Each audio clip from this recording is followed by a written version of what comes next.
Okay, so this is part 2 to my Justice Society video in which I give my review. If you haven't already watched my plot summary video, I'd suggest you watch that before watching this. Anyway, what was my opinion of this episode? Overall, thumbs way up. That said, if I were to really dissect the episode and nitpick, then sure I could find a few elements of criticism. I'll break this down into categories, starting with acting. I thought for the first half of the episode, actor Michael Shanks was perfectly solid as Carter Hall. He creates a character who is strong, secretive, and upset. But then as soon as he puts on the Hawkman suit, he suddenly changes his acting style for the rest of the episode. He does what appears to be an impersonation of Christian Bale as Batman, overacting with anger which seems artificial.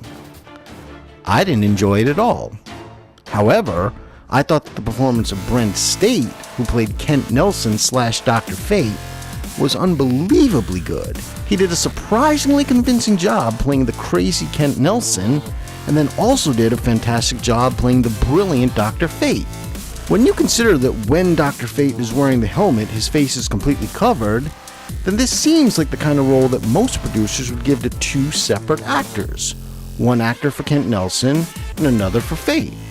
And yet, Brent State played both Nelson and Fate, and delivered two completely different acting styles, both superbly.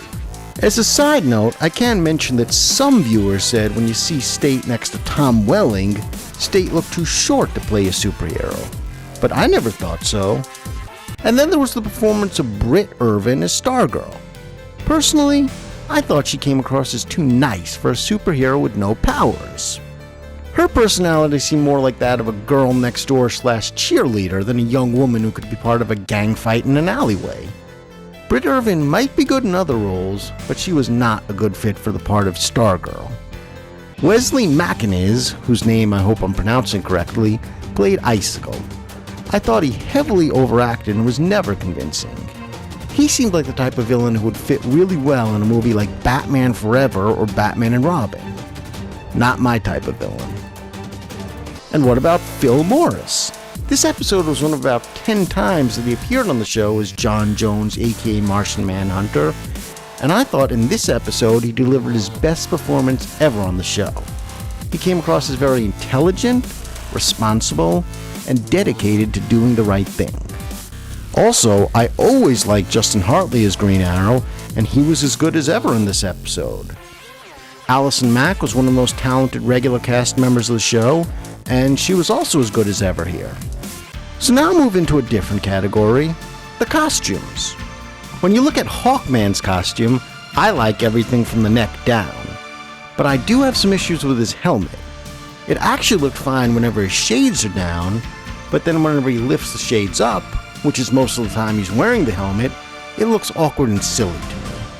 But I thought Dr. Fate's costume looked perfect. If Warner Brothers ever wanted to put Dr. Fate in a mega-budget movie, I'd be more than satisfied if they used the same suit. In fact, I'd be thrilled. I can't find one single thing to criticize about it. It's perfect. Stargirl's costume looked fine to me. Generally speaking, movie producers today seem to feel superhero costumes seem to have a texture, and the symbol needs to be a separate layer from the rest of the costume. But those filmmakers are forgetting that superhero suits are meant to be simple cloth that you could wear underneath your everyday street clothes. This Stargirl suit is just a single layer cloth, like it's supposed to be in the comics, and it worked just fine for me. Although the Icicle character did not have a special costume, he had a good makeup look. No CGI, all practical. I found his look to be convincing as a cold monster. Some of the powers he displayed were CGI, which I found unconvincing, but I thought the look of the character himself was great. And the action? I'd say it lived up to everything you should expect from an episode of a TV show. Of course, it can't compare to the action of the Avengers movie or a big budget movie like that, but for a TV show, I thought the action was all fine. And now let's talk about the writing. That is where I felt this episode really shined. It was a great episode of Smallville, it was a fun maze of Easter eggs, and it was an epic standalone story about the reforming of the Justice Society. This is not to mention it made future episodes of Smallville better. by setting up stories with Amanda Waller, Checkmate, Martian Manhunter getting his powers back, and the Apocalypse, all of which would come back for larger stories later in Season 9 or Season 10. You might want to note that part 1 of this video, in which I give the plot description, was the longest video I've ever done so far, and that's the reason I split this into 2 parts, and yet that part 1 doesn't even capture half the depth this episode had. This episode had a lot of talk about Hawkman and his past lives, his relationship with Shiera aka Hawkgirl, the way he takes care of the crazy Kent Nelson, Courtney's relationship with Sylvester, and why Courtney, being so young, was involved with the JSA. These are all things which I couldn't even begin to get into in my plot summary because the episode just had so much to it. Watching this episode made me want to read and learn more about the Justice Society, and I did. This script proves that Geoff Johns knows exactly what to do with bringing the Justice Society to live action. And personally, I wish Warner Brothers would finance a project for Geoff Johns to write a big-budget feature-length movie about the JSA. I'd really like to see a movie set around the 1940s, showing the Justice Society in their prime. Maybe for set designs and backgrounds, they could take some influence from the 1990 Dick Tracy movie, which I thought had really fun visuals, but a mediocre story and mediocre character interactions. Modern DC movies and TV shows have spawned some interest in characters like Green Lantern, The Flash, The Atom, etc. And I think audiences would be really interested in seeing a movie which teamed up these characters of the Golden Age.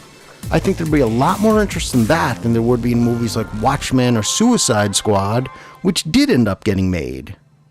Now, I should mention there's a great live-action portrayal of Jay Garrick on the current Flash show, but there is an older Flash who mentors Barry. I think fans would also like to see a younger live-action Jay Garrick while he was in the prime of his fitness, working with the Justice Society.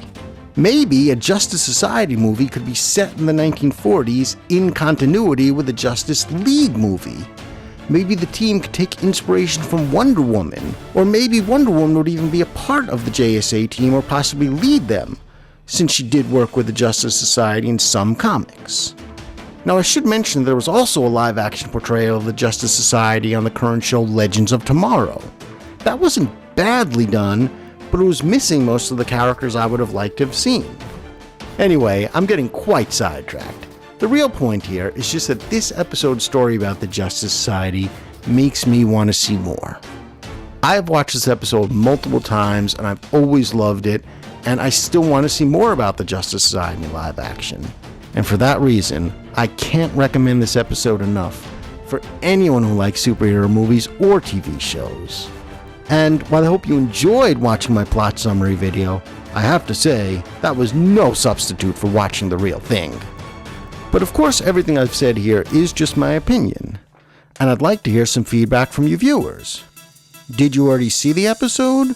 Do you think I summed it up well? Do you agree or disagree with my opinion? Do you remember Easter eggs which you felt I should have mentioned here? And would you also like to see more of the Justice Society in live action?